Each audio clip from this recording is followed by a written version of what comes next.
And accusing somebody of getting high is a serious accusation if you are wrong.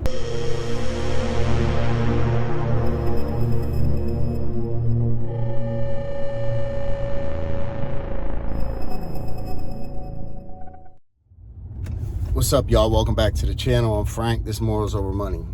So today I want to talk about something. When we were on the live yesterday, the day before, somebody had put it as a question. And they said, Frank, what do? I have a family member that stopped getting high, but it's hard for me to trust them. What do I do? That's a two-way street. When we stop getting high, we can't expect our family to trust us right off the bat again, right? Because the majority of us have done a lot of damage. We've done a lot of lying. We've done a lot of disappointing. You know, some of us has stolen, cheated. You know, some of us has done all that to our family members. So we can't expect them to take us back and just forget about everything like it never happened. You know, that's not the reality. But at the same time, I know what it feels like. Get out of jail, doing good, get clean and be doing good, and have my family still treat me as if I'm still doing the same old bullshit, right? Where I'd be clean and I have my sister would look at my eyes and be like, yo, look over here real quick, you know, and that type of stuff. And I hated that. I hated it with a passion. But I understood that it was like that because I made it like that, right? It wasn't always like that. It didn't start getting like that until I started getting high. So it's a two-way street. So we're gonna break it down like this, all right?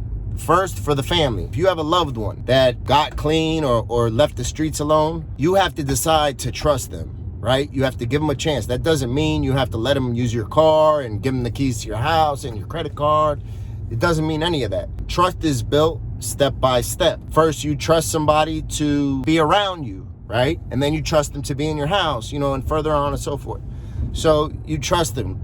And you got to speak to them, man. Communication is crucial in this time period. You have to let them know, look, you hurt me. You've broken my trust. You've broken my heart. You've done stuff that I didn't think you were going to do. Some stuff that maybe I didn't even think you were possible of doing, you've done to me. So there's damage done. You know, I love you. I care about you. I want to see the best for you. So I'm willing to let you back. Understand this trust isn't going to happen overnight. And you tell them, you let them know, you lay everything out there on a clean slate and you let them know and be like, look, don't get upset with me if I ask you questions, if I ask you where you been, who you been with, stuff like that. Don't get upset with me, please. You know, you just tell them, look, I've been hurt. You hurt me. You know, you've done all this stuff that I didn't think you were capable of doing. You've done to me. Us as the family, we have to choose our battles also, right? So we can't accuse somebody. Listen, accusing somebody of getting high is a serious accusation if you are wrong. Listen, I'm telling you right now, if you accuse somebody of getting high that isn't getting high, that's very, very big deal. Very big. That's worse than being called a liar to an addict. Listen, I used to go through this with my sister all the time. You know, supposed to got off of getting high, got off of dope, right? And she'd be on methadone. I see her nodding out. And me and my sister would be like, yo, what's up? That's not just methadone, you know? And I've had it done to me. I remember when I came home from rehab and I was working my ass off and I had a family member accuse me of getting high. My feelings were so hurt. I was upset and I told them, yo, you think, so that's what you think of me, right? They just told me, they was like, look, you know, that's what you've shown me in the past. So I'm only going off what you've shown me in the past. First of all, make sure that you have your facts straight, right? If you're gonna go to that length of accusing somebody and ask them, yo, are you getting high or not? Make sure you got your facts straight, right? That you're not upset with them about something else and you're using that as an excuse. You know, make sure that it's concrete stuff, that you're bringing the accusation out of loving concern and not out of like being upset or being spiteful, anything like that, because that's a strong accusation, like I said, and that could 100% lead somebody to get high. They could be like, oh, you think I'm getting high? Well, fuck it, I'm about to go get high then. Definitely happen. Let them know, to tell them, look, I'm coming to you out of concern. Let that be the first thing, right? Don't have that conversation when tempers are high, you guys are fighting, you guys are arguing. Don't do that. Make sure it's the right time. Come to them the right way and sit them down and be like, look, I'm having this talk with you because I love you and I trust you. And it's hard for me to trust you, but I'm trying to trust you. I'm trying to grow this trust back. And lay your stuff out on the table and tell them, look, this is what I'm worried about. I see you nodding off, or I see you sleeping, or whatever it might be. You know, I see some old habits. I see you smoking, and the only time you used to smoke is when you used to get high, whatever it might be. Lay it down, do it in the right way. Be tactful in your approach. Now, those of us that we just got ourselves clean, lost trust in our family, in our wife, in our husband, in our children, we've let them down, broke all the rules, right? And they finally decide to let us back. Don't think that trust is gonna come overnight, because it's not. We have to speak with them and be straight up and be like, yo, all right, what do you expect out of me? I know there's times you're gonna ask me stuff and maybe I'm gonna get upset, but the biggest thing to remember is just because a conversation is awkward doesn't mean you're not supposed to have it.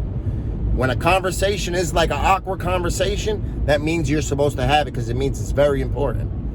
Have that conversation and just ask them. Be like, look, what do you expect out of me? And if they come to you and be like, yo, are you getting high? We can't just throw everything out the window and be like, nah, fuck you, you know, and start getting upset and cursing everybody out and use that as an excuse to get high. We also have to tell them, if there's ever a time where you think I'm fucking up or anything, please approach me in the right way. You know, please sit me down, please talk to me, please remind me where you're coming from. Remind me that you're coming to me because you love me and you care about me, not because you're upset at me because I didn't take out the trash, or, you know, whatever it might be. Come to me out of love and respect. It's not easy, man. It's not easy at all. You have to build that trust up. I've had numerous family members count me out numerous times. There's plenty of them that I don't speak to now because they counted me out. For us that go through that, when we're counted out by our family, by our loved ones, by our significant others, and they be like, man, I'm doing everything I'm supposed to do, but you're still here accusing me of getting high. Like, what else can I do? I know I'm not doing it, so what else can I do? Sometimes there's nothing else we can do. Sometimes the issue might not be with us as much as it is with them. You know, and then we have to reevaluate the relationship, right? If it's with a boyfriend or a girlfriend or a significant other, we have to reevaluate this relationship. Sometimes there's too much damage done to go back, you know? Sometimes that's just the way it is. Sometimes we got to sit down and be like, yo, is this something that, you know, are you going to accuse me of getting high forever now? Because I got high before in the past? Are you going to accuse me of that every time I go to the store? Is that what it's going to be? Because if that's what it's going to be, maybe we need to reevaluate if we even need to be around each other. You know, and these are conversations that have to happen. They're uncomfortable. But because they're uncomfortable does not mean they do not have to happen. Thank you guys. I just wanted to give you guys a little bit of insight and feedback and let you guys know it's not easy. It's not easy, the process of getting sober. It's not easy dealing with a loved one that's getting sober. We have to be patient. We have to be 100% patient. Things are not going to happen. Nothing happens overnight. So this isn't going to happen overnight either. Just remember that. I thank you guys. Remember to be kind, loving, and patient. Have a great day.